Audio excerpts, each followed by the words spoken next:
Pablo Escobar fue el narcotraficante más famoso y poderoso de la historia, que lideró el cartel de Medellín en Colombia. Su imperio de las drogas le hizo ganar miles de millones de dólares, pero también le enfrentó a las autoridades y a sus rivales. Escobar murió en un tiroteo con la policía en 1993. Pero, ¿qué pasó con su fortuna y su legado? ¿Quién heredó el imperio de las drogas de Pablo Escobar? En este video te vamos a revelar la respuesta a esta intrigante pregunta y te vamos a contar cómo se repartieron el poder y el dinero los sucesores de Escobar. ¿Te lo vas a perder? Estás de nuevo en Fleville, un canal dedicado para la audiencia más curiosa donde sabrás todos los crímenes, ganancias, vida y mucho más sobre los narcos y miembros del crimen organizado más grandes. No olvides suscribirte si esto suena interesante para ti. Advertencia, este video está con el único propósito de informar y saber un poco más de la historia de estos criminales, no para promocionar este tipo de actos. Dicho esto, continuamos. Una historia curiosa, el hombre que se negó a heredar este imperio. Antes de revisar quién es el dueño de este imperio hoy en día, queremos contar una curiosa historia. Juan Pablo Escobar, también conocido como Juan Sebastián Marroquín, es el hijo del famoso narcotraficante colombiano Pablo Escobar Gaviria. Sin embargo, Juan Pablo no siguió los pasos de su padre, sino que se alejó de la violencia y la corrupción que rodeaban el negocio de las drogas. En una entrevista con Forbes, Juan Pablo habla de su vida, sus opiniones y sus proyectos. Juan Pablo nació en 1977 en Medellín, Colombia. Desde niño vivió rodeado de lujos y excesos, pero también de peligros y amenazas. Su padre era un hombre cariñoso con su familia, pero también un asesino despiadado con sus enemigos. Juan Pablo fue testigo de muchos crímenes y atentados que cometió o sufrió su padre, quien desató una guerra contra el Estado colombiano, los grupos paramilitares, los carteles rivales y Estados Unidos. En 1991, Pablo Escobar se entregó a la justicia bajo sus propias condiciones y fue recluido en una cárcel que él mismo construyó y controlaba. Un año después, se fugó de la prisión y se convirtió en el fugitivo más buscado del país. Juan Pablo, su madre y su hermana menor lo acompañaron en su huida, pero pronto se separaron por seguridad. Durante ese tiempo, Juan Pablo sufrió hambre, persecución y atentados contra su vida. El 2 de diciembre de 1993, Pablo Escobar fue abatido por la policía en un tejado de Medellín. Juan Pablo tenía 16 años en aquel momento. Después de la muerte de su padre, Juan Pablo y su familia buscaron refugio en varios países hasta que finalmente se establecieron en Argentina con nuevas identidades. Allí, Juan Pablo estudió arquitectura y diseño industrial, se casó con una mexicana y tuvo un hijo. También se dedicó a escribir libros sobre su experiencia como hijo de Pablo Escobar, a dar conferencias sobre la paz y la reconciliación y a promover una marca de ropa inspirada en su padre. Juan Pablo se muestra a favor de la legalización de la marihuana como una forma de reducir la violencia y la corrupción que genera el narcotráfico. También critica el papel de Estados Unidos como consumidor y proveedor de armas en el conflicto. Asimismo, rechaza la apología al crimen que hacen algunas series de televisión sobre su padre y otros narcos. Él asegura que el narcotráfico no trae más que problemas y sufrimientos y que él prefirió renunciar a la herencia de su padre para vivir con tranquilidad y libertad. Tenemos una pregunta para ustedes. ¿Creen que este hombre tomó la decisión correcta al alejarse de esta herencia? ¿Cómo la caída de Escobar cambió el narcotráfico y quiénes se llevaron la batuta del mundo criminal? La muerte de Escobar el 2 de diciembre de 1993, en el marco de una ofensiva de las fuerzas de seguridad, coincidió con el final de la era de los grandes carteles que controlaban toda la cadena del tráfico de drogas y que concentraban casi todas las decisiones en sus jefes. Poco tiempo después, los principales carteles se fragmentaron y comenzó una guerra entre las distintas facciones para controlar el negocio. Esto permitió el ingreso de nuevos actores. Parte de los cultivos de coca estaban en zonas donde las poblaciones campesinas estaban muy influenciadas por la FARC. Por eso, ante la ausencia de grandes capos que controlen los territorios con sus ejércitos privados, la guerrilla decidió entrar en el narcotráfico más de lo que ya había entrado. previendo la posibilidad de que se desarrolle una guerra por los cultivos, explica Carlos Medina Gallego, doctor en Historia por la Universidad Nacional de Colombia. Entonces las FARC comenzaron a controlar el cultivo, la elaboración de la pasta de coca y la fabricación de alcaloides. Sin embargo, a diferencia del viejo narcotráfico colombiano, que administraba toda la cadena productiva, no controlan las rutas ni la distribución en mercados de consumidores, agrega. El uso indiscriminado del comercio de drogas permitió a las FARC obtener un financiamiento hasta entonces desconocido, lo que mejoró sus posibilidades de escalar cualitativamente su guerra contra el Estado. A pesar de la atomización del narcotráfico y de la intensificación de las políticas de la política antinarcóticos de Colombia, que obligaron a reducir los territorios de cultivos de coca, la producción de cocaína no ha disminuido con respecto a la época de Escobar. Por eso, en estos días, en coincidencia con los 20 años de su muerte, se inician en La Habana los diálogos entre el gobierno colombiano y las FARC sobre los cultivos de uso ilícito y tráfico de drogas.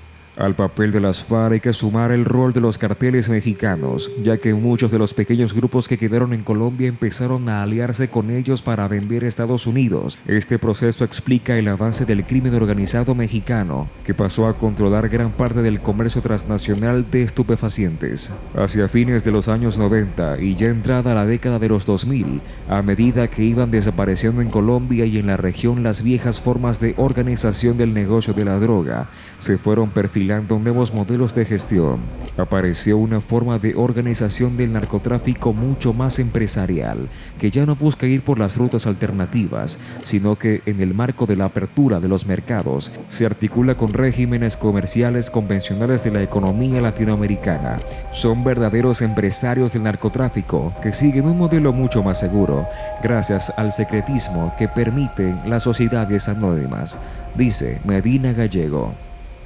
En vez de buscar rutas secretas y desconocidas por las autoridades para transportar los cargamentos de droga, los nuevos narcos usan las mismas en las que se trasladan los productos de consumo masivo. La cocaína se transporta hoy en grandes containers en los que viajan autopartes, textiles o café, que funcionan como una envoltura. Otra diferencia fundamental con el modelo de los 80 es que la convivencia entre los distintos grupos que participan del negocio es relativamente pacífica. Las FARC, empresarios y los paramilitares no están en guerra, ya que no tienen contradicciones importantes. Aprovechamos un momento para recordarte que puedes dejarnos tu like si te está gustando este video. También suscribirte si quieres ver más contenido como este a futuro. Sería una gran ayuda. Ahora sí, continuamos. Los verdaderos herederos de Escobar. Tras la caída del patrón, su imperio se desmoronó y fue disputado por varios grupos y personas que intentaron ocupar su lugar o aprovecharse de su legado. Algunos de los que heredaron parte de su imperio fueron los hermanos Ochoa. Jorge Luis, Fabio y Juan David Ochoa Vázquez eran socios y amigos de Escobar desde los inicios del cartel de Medellín. Eran los encargados de la producción y distribución de la cocaína, así como de las relaciones con los carteles mexicanos. Tras la muerte de Escobar, los hermanos Ochoa se entregaron a la justicia colombiana y negociaron penas reducidas a cambio de colaborar con las autoridades. Sin embargo, siguieron vinculados al narcotráfico y fueron capturados nuevamente en varias ocasiones. Fabio murió en 2013 por un infarto, Juan David fue asesinado en 2015 por sicarios y Jorge Luis vive actualmente en libertad condicional.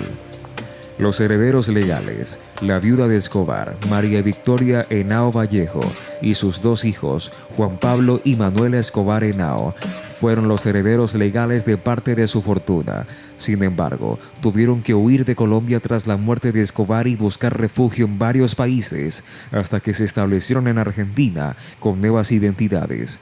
Allí enfrentaron procesos judiciales por lavado de dinero y extorsión, pero fueron absueltos o indultados. Juan Pablo se dedicó a escribir libros sobre su padre, a dar conferencias sobre la paz y la reconciliación y a promover una marca de ropa inspirada en su padre.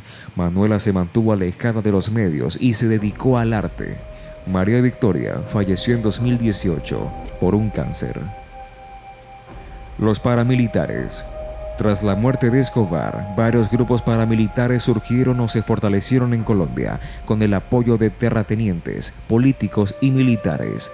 Estos grupos se enfrentaron a las guerrillas izquierdistas y a otros carteles por el control del territorio y del negocio de las drogas. Algunos de los líderes paramilitares más destacados fueron Carlos Castaño Gil, fundador de las Autodefensas Unidas de Colombia, Salvatore Mancuso Gómez, jefe militar de las AUC, y Diego Fernando Murillo Bejarano, alias Don Berna, ex jefe de seguridad de Escobar y líder del bloque Cacique Notivara. Estos paramilitares se desmovilizaron entre 2003 y 2006, tras negociar con el gobierno del presidente Álvaro Uribe. Sin embargo, muchos fueron extraditados a Estados Unidos por cargos de narcotráfico o asesinados por sus antiguos aliados o rivales. Los narcos mexicanos. Los carteles mexicanos fueron los principales socios comerciales del cartel de Medellín, encargados de transportar la cocaína desde Colombia hacia Estados Unidos. Tras la muerte de Escobar, los carteles mexicanos aprovecharon el vacío dejado por el cartel de Medellín para tomar el control del mercado estadounidense y expandir sus operaciones a otros países. Algunos de los narcos mexicanos más famosos fueron Joaquín Guzmán Loera, alias El Chapo, líder del cartel de Sinaloa; Amado Carrillo Fuentes, alias El Señor de los Cielos, líder del cartel de Juárez; y Miguel Ángel Félix Gallardo, alias El Padrino, fundador del cartel de Guadalajara. Estos narcos mexicanos se enfrentaron entre sí y con las autoridades por el dominio del negocio de las drogas, generando una ola de violencia y corrupción en México y otros países. Estos son algunos de los que heredaron el imperio de Pablo Escobar, aunque no los únicos.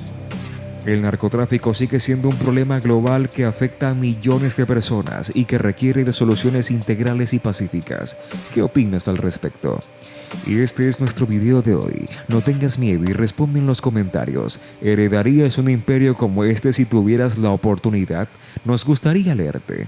Aún no terminamos. Nos gustaría recordarte una vez más que tu like y tu suscripción serían de gran ayuda si disfrutaste el video. También puedes activar la campanita si no quieres perderte ningún futuro video y chequear nuestro canal si te quedaste con ganas de más. Nos vemos.